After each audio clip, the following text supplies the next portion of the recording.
I can already hear the comments. They're telling me that the Buu Arc fucking sucked, and I don't know what I'm talking about. They're saying the Frieza saga was better, the Cell saga, the Android, the Majin Buu Tournament of Power, Zamasu, General Blue, Captain Gen-Yu, Garlic Jr. sagas were all better than the Buu saga. And you know what? I'm sick of these opinions. I thought I'd make a video explaining my favorite arc in Dragon Ball, which is the Buu saga. And technically, sagas are kind of divided into multiple sagas. Like, there's the Fusion saga. We're just gonna count it all as one big fucking saga, starting from when Gohan goes to high school to Kid Buu dying. So before I do anything, I want to pull the brakes and tell you to not comment. Don't comment until I give you my shitty opinion.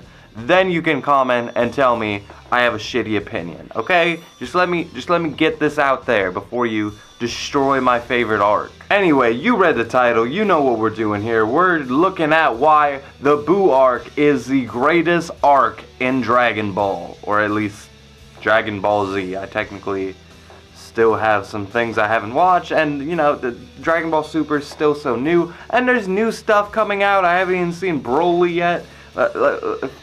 For Dragon Ball Z, this is the best arc, let's just say. And let me get all of my bias out the way. The reason I'm making this video is because this is my favorite arc, and I never hear others talk about it in the Dragon Ball hive mind.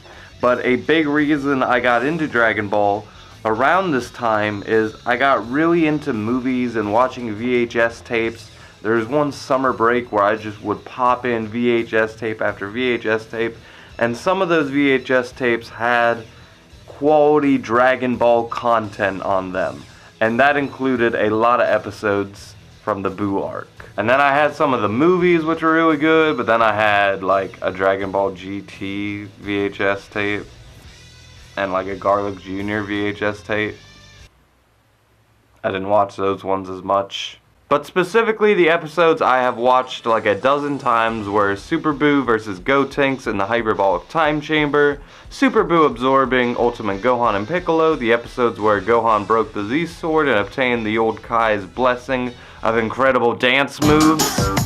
But when you start this arc, the first thing you're going to watch through on Season 7 is Gohan going to high school. And are you kidding me? Those episodes kick ass. Say whatever you want about the Great Saiyaman, but Gohan in high school was awesome. As a kid in my own school system, seeing another kid who could have been like a Super Saiyan alter ego of awesomeness, and then he has like sexy rich girls following him around trying to get in his red pants. Hell yeah, I fucking want to see that shit. And then Vidal learns his secret and Gohan teaches her and Goten how to fly. Isn't that like just cute as shit? Isn't that just kawaii? Little Super Saiyan Goten just flying around because, you know, he hit Super Saiyan before he could fly, because that makes sense. I think Toriyama is just like Vince McMahon. He just likes to fuck with us sometimes. So the Vidal Gohan romance, I'm a shipper on that one. I'm a fucking steamboat captain shipper. I'm on that boat. But when it comes to romance in Dragon Ball, I hear a lot about Goku and Chi-Chi, Bulma and Vegeta, Trunks and Mai even. Because, you know, a forced marriage and a romance between a guy who almost killed you and your entire planet one time, and a child pedophilia couple. Oh yeah, those are some great relationships. Those are so much better than Gohan and Vidal. But the Vidal Gohan romance is the only actual romance that had depth to it. Vidal starts out as her father's daughter, so she got a chip on her shoulder. She thinks she's special. She thinks she's hot shit. And then she sees Gohan, the first free spirit pacifist who also happens to be way better at everything and actually responsible for what her father's known for, and suddenly she realizes, oh shit, fighting isn't everything. Like, this guy who's much better at all of that is completely a pacifist. But that doesn't stop her from being super competitive with him, and she learns his secret and wants in on the training. She learns how to fly, and the more she learns about Gohan, the more she realizes she doesn't know her dad Hercule as well as she thought she did. Whose real name is Hercule even? I mean, she doesn't even actually know what his name is. Sometimes it's Hercule, sometimes it's Mr. Satan. I guess it's fucking Mark. Who? Mark? Mark? Really? Mark sounds like a name they gave him for a shitty ass fan dub in 1999. And this all culminates in the World Martial Arts Tournament where Vidal takes on Spopovich, which, by the way, just gonna say, the only time you see the whole tournament and the entire show, Buu Saga. So in this tournament, Vidal, who is fresh on the scene, she's a hot new gamer chick, and she takes on MLG ass Spopovich, who wrecks her.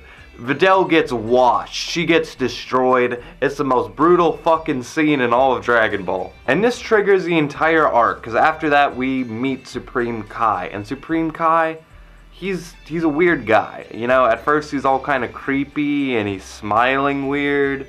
And then he's kind of a bitch, and then his friend dies, he's kind of griping about that, and then he fuses with his dead friend, and so that's who he becomes, but they get separated. Supreme Kai, he has a weird arc, he's a weird guy. Around this time we were being introduced to a lot of unique characters, from Babidi to the Spopovich guys to Dabura. Dabura is a menacing, evil demon king, and he's presented just as strong as Cell, which kind of gives Gohan his own arc as he kind of becomes as strong as he used to be and lives up to what he was back then. But the only thing is, instead of that happening, Majin Buu gets resurrected, and suddenly he eats Dabura in cookie form. And this is like our final protagonist for this like 600 episode show. And during all of this, we got Majin Vegeta taking on Goku, which, by the way, the best stuff from Vegeta is all happening in the span of these episodes. He's not just getting beat up by Frieza or moving the plot along or just being evil. Everything he is doing is third dimensional. It makes sense, there's motivation, but you feel for him, you understand him, and you kind of want him to get what he wants, but you know you can't. Like Vegeta, you can't get what you want. But he does take on Goku, and he kind of defeats him, and then he has to go to his son, Kid Trunks, which, by the way, Kid Trunks is in this arc. After watching the Cell Saga, watching Kid Trunks is like a social experiment now. But he says goodbye to Kid Trunks, and it is one of the most emotional scenes in the whole show, and then he blows himself up, proving that he is the hero that we needed after all. And then Majin Buu just resurrects and goes about his merry way, and Toriyama, did I mention, likes to fuck with us. Like, imagine if you're Kid Trunks and your dad just nukes himself to save the planet, and then some happy ballsack of pink gum forms in the rubble and is just and blows everything up behind him. Just goes about his merry way, destroying the planet. But you can't beat him up because he's way stronger than you. So after Vegeta's very emotional demise, the ones who take up the torch are Goten and Trunks, who have to fuse together in order to stand a chance. So just so we're clear, this arc has already introduced Vidal, a romance for Gohan, Kid Trunks, Goten, Fusion, Dabura, Buu, Spopovich, Majin Vegeta, Babidi, the Kais, the whole other layer to Otherworld because of the Kais. Oh, and Super Saiyan 3. Yeah, apparently this whole time Goku could go Super Saiyan 3. He challenges Majin Buu. He doesn't think he can win, even though he can. He's bullshitting. But Goku at this point seems like an angelic figure of the past. He doesn't just seem like Goku. He has an aura to him, a mystique that will soon be destroyed in the later episodes. But for now, he still has that feeling about him, and when he goes Super Saiyan 3 and takes on Majin Buu, it's like a ghost of the past taking on the new bad guy, and it just feels so cool. And this form, let's be honest, Super Saiyan 3 is so fucking badass. So after this, Majin Buu kills Babidi, and what happens when the strongest, most chaotic force in the universe destroys his own master? Surely the planetary causality of this will be total annihilation. You fear for the Earth, you fear for the humans upon it, and you fear for the Z Warriors. But Majin Buu just Majin Buu, he just makes a house. He's just living in his house in the middle of fucking nowhere. Oh, is that not what you were expecting? You weren't expecting the final boss of Dragon Ball to be taking baths in the fucking house made of disgustingness? Huh? With Hercule? That's not what you wanted? Well, that's what happens, and Hercule has one of the biggest character growths in this entire saga, putting him on top character tier level. He has even convinced Buu not to kill anymore. Buu learns his lesson, becomes a jolly old guy, and he even gets a pet dog, which means he's a saint now. But you know, the dog gets shot and almost dies, and then Majin Buu turns into motherfucking Super Buu. And Super Buu, yeah, he's a villain you expected this whole time. He's finally here. We can get down to serious business. He's badass. He's everything you want him to be. Everything and more. He's a chaotic fucking monster. It's great. And you know, with every new Buu form, the guy's gotta do something incredible right away. So Super Buu, for instance, he wants to fight the strongest guy the Z Fighters got, and they don't got anybody. So he just decides to take out the entire populace of the planet in one move. Out of fucking nowhere. Okay.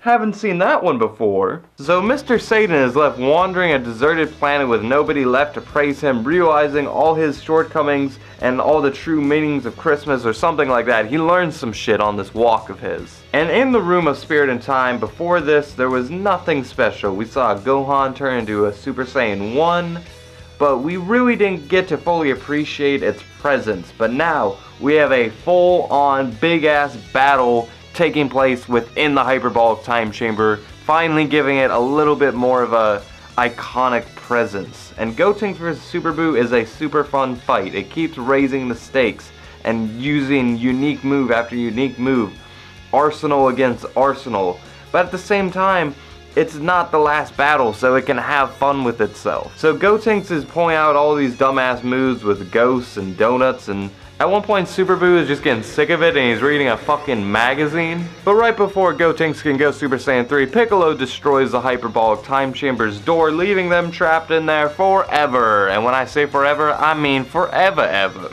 Even though the hyperbolic time chamber comes back, so if it comes back, there has to be a new door. Whatever, we're not gonna worry about that though. Anyway, naturally, Super Buu opens a portal in the dimension, hops on through, and then murders the rest of all of our favorite heroes in like a couple of seconds.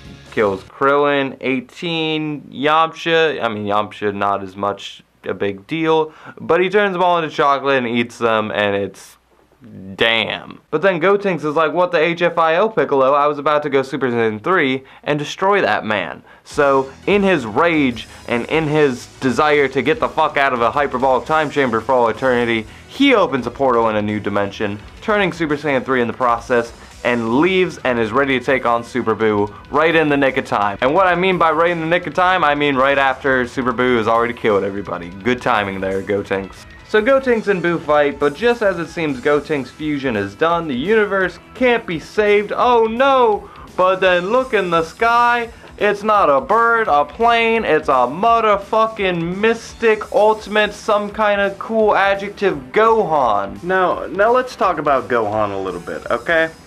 Super Saiyan 2 Gohan, Teen Gohan, one of the best moments of the entire series. He took the torch, he was the man.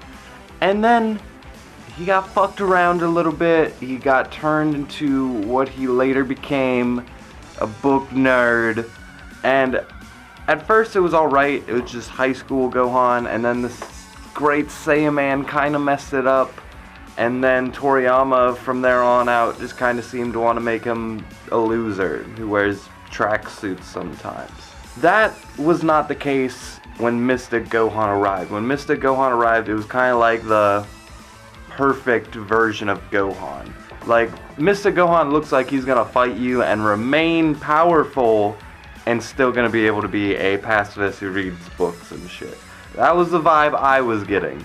Clearly he didn't train at all after that because he immediately became a fucking pussy and has to get stronger again for the Tournament of Power. But at the end of Z, Mystic Gohan was like the strongest non-fused character in the whole series, so it was like they were able to manage the character that was in the Cell Saga and kind of give him his full arc without letting him be in the spotlight. Oh, and I can just say one line and I can make all you fucking nerds cream in your pants. When Gohan said, "Fight you? No, I want to kill you." You know you are proud of your boy, you are proud of your son, Gohan. And right when Gohan becomes the coolest character ever, boom, Gotenks gets snatched. Piccolo, snatched. They get absorbed, they become a part of Buu, and suddenly, we can't kill Buu anymore, our children are in there. There's kids in there. And then it can't get any worse, right? So Goku tries to come down and help, he gets granted life, and he's like, "Yo, how can I help, Gohan?" And then Gohan's like, "Maybe you could," and then he just gets absorbed. So now the torch of Dragon Ball has been swallowed by a pink bubblegum monster, and then Goku is left standing here like, should I fuse with Hercule? But then, oh wait, Vegeta comes out of nowhere and boom, boom, boom. You know this was coming. The second they introduced fusion, you were like, can Vegeta and Goku fuse? Because that would be, and it is. It's so awesome. Vegito's the most fucking badass character. Everybody loves Vegito. He's a better version of Gogeta. Fight me. And they take on Super Buu, and they have this whole arc where they go inside of him. It's crazy, it's different. And then we have Kid Buu. And Kid Buu, he doesn't play around. Like, I get the idea of Majin Buu is he is chaos incarnate. But with Kid Buu, the moment he arrives, he destroys planet Earth. He murders the rest of our heroes minus 3 of them. Destroys the Dragon Balls. Everything. All 1,000 episodes that Dragon Ball Z and Dragon Ball took place, the planet that was on top of, all the characters on top of it, gone. Washed. And that's when the final battle takes place on Supreme Kai's planet. It's actually a pretty fun battle, and it has a little bit of strategy to it, because Goku's trying to conserve his energy, so he tries to go Super Saiyan 2, but then Super Saiyan 3 has to take a hold of the battle, but it still can't get the job done because evil fucking Kid Buu, he just, his regeneration ability, his stamina, it's too much. And that's when Goku's like, ah, fuck it, Spirit Bomb. So he summons the power of the Spirit Bomb, and through the help of our boy, Marky Mark Hercule, he's able to get it done. Saves the universe, big ass explosion. Vegeta and Goku are friends in the end. They even give each other the thumbs up. It's so many good feels. And that's where it all ends. Oh, the emotions. Oh yeah, you can add making the Spirit Bomb an actual cool move. You can add that to the things that the Buu Arc did. Because without this moment, this move would be shit. That doesn't kill anybody. And after that, it's just the epilogue, everybody. So why did I just recount the Buu Saga to you? Is it to remind you that everything this saga gave us? Because sure, the Frieza Saga did give us 2 guys fighting for 40 episodes. And sure, the Cell Saga gave us time travel and heart disease shenanigans. Those are fun. But the Buu Saga did a lot of the little things. 18 and Krillin, they wouldn't be a couple if it wasn't for the Buu Saga. Gohan and Vidal, Majin Vegeta, all of the Buu characters and all of their forms, Goten and Trunks, the Kais, Piccolo Kai being a funny side character now. You have Gohan becoming the ultimate badass, you have Goku and Vegeta finally completing their arc and becoming, maybe not friends, but their relationship hitting its endgame. Another reason why I say this is my favorite arc is when I think of these characters, I think of these versions of these characters. My favorite versions of all these characters are in this arc. My favorite version of Vegeta, this arc. My favorite version of Goku, this arc.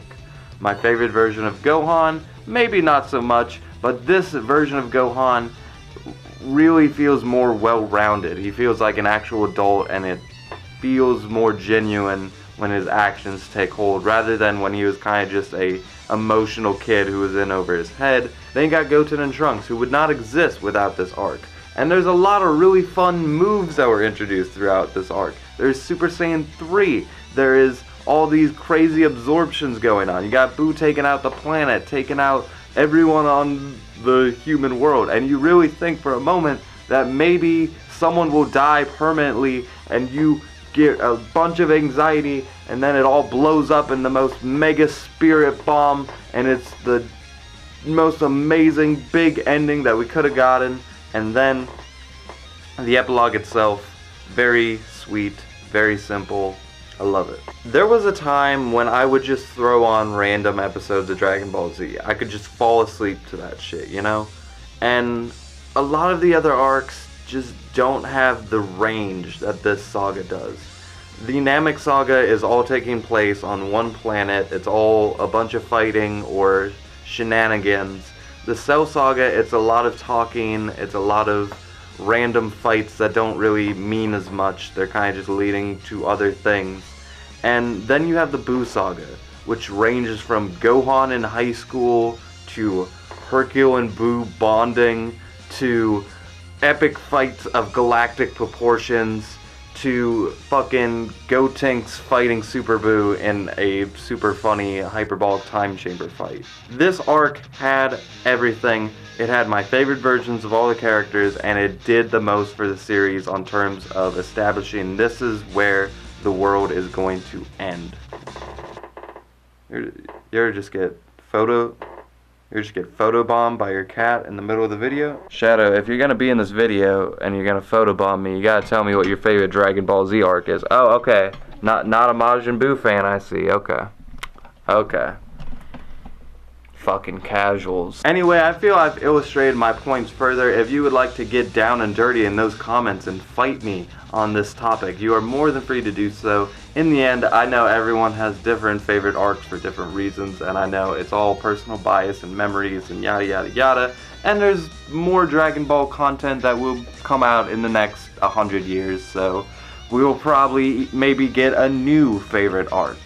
Until that time comes, I will be here making more videos, making more video content for you guys, and I am super